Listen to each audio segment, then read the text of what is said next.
जन स्वराज पदयात्रा के 139वें दिन प्रशांत किशोर सिवान के बड़का मांझा पंचायत की पदयात्रा शिविर में थे। यहां प्रशांत किशोर ने मीडिया से बातचीत के दौरान कहा कि जब से महागठबंधन बना है उसके बाद से जनता के मन में ये चिंता बनी हुई है कि बिहार में लॉ एंड ऑर्डर की क्या स्थिति होगी। ये चिंता इसलिए भी थी क्योंकि बिहार में आरजेडी के शासनकाल में लोगों ने अपराधियों का जंगल राज देखा है।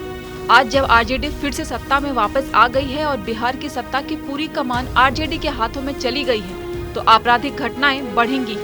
यानी पीके ने एक बार फिर प्रदेश में जंगल राज की वापसी पर मुहर लगा दी। नहीं, आपराधिक घटनाओं को लेकर पहले भी मैंने टिप्पणी की है। जब ये महागठबंधन बना तब लोगों के मन में एक बड़ी चिंता ये थी कि बिहार में लॉ एंड ऑर्डर की स्थिति बिगड़ेगी, और वो चिंता इसलिए थी क्योंकि बिहार ने आरजेडी के शासन काल में अपराधियों का जंगल राज देखा है।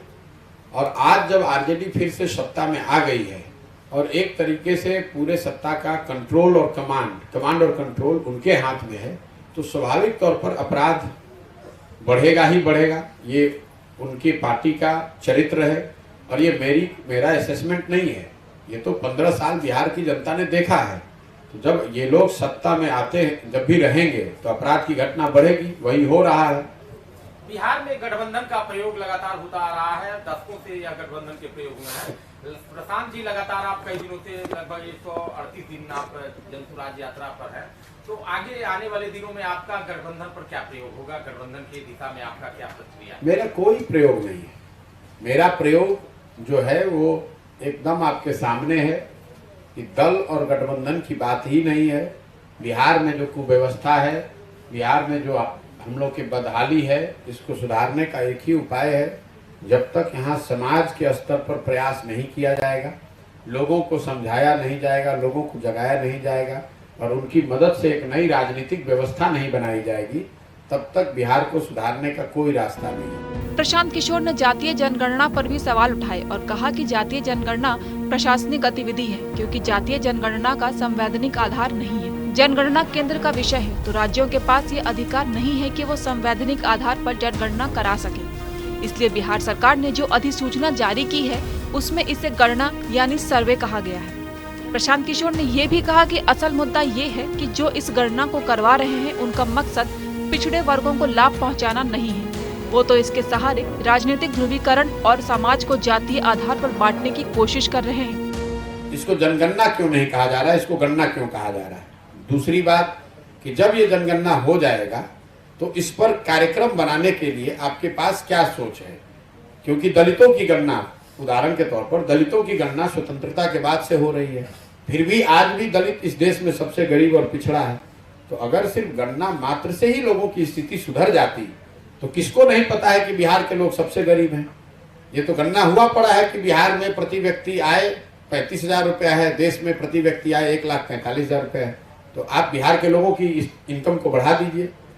गणना करना एक बात है, आप लाइब्रेरी में जाएंगे और वहाँ किताबों के बीच में बैठ जाएंगे तो उससे आइंस्टीन और न्यूटन थोड़ी ना बन जाइएगा। अरे भाई, उस किताब को पढ़ना भी पड़ेगा, पढ़कर समझना भी पड़ेगा।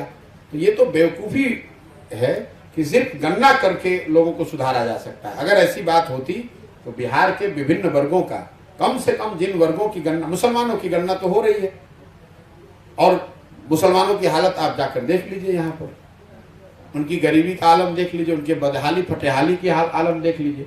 तो सिर्फ जो लोग भी इस झांसे में आ रहे हैं कि गणना हो जाने मात्र से उनकी स्थिति सुधर जाएगी, उनको बेवकूफ़ बनाया जा रहा है। ये उनसे सिर्फ जातीय उन्माद फैलाकर वोट लेने की प्रक्रिया है, न उसको किसी को सुधारने की सोच है।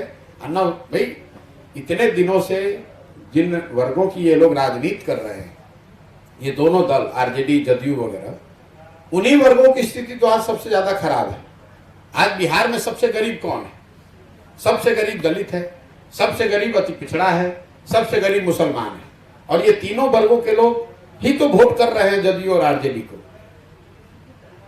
तो अब नया क्या वोट कर देंगे कि ये लोग सुधार देंगे? और ये 32-33 साल से यही लोग शासन में हैं, तो कम से कम इन तीन वर्गों की स्थिति तो सुधरनी चाहिए थी ना भाई। जन स्वराज पदयात्रा पर निकले प्रशांत किशोर 2 अक्टूबर 2022 से लगातार पदयात्रा के जरिए बिहार के गांवों में दौरा कर रहे हैं। उनकी पदयात्रा अब तक 1600 किलोमीटर से ज्यादा की दूरी तय कर चुकी है।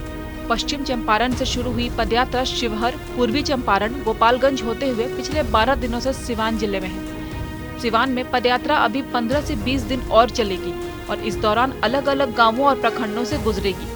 पदयात्रा के दौरान प्रशांत किशोर लोगों की समस्याओं को सुनते हैं और उसका संकलन करते हैं। साथ ही वो समाज के सभी सही लोगों को एक मंच पर आकर विकसित बिहार बनाने के लिए एक नई राजनीतिक व्यवस्था बनाने का भी आह्वान करते हैं।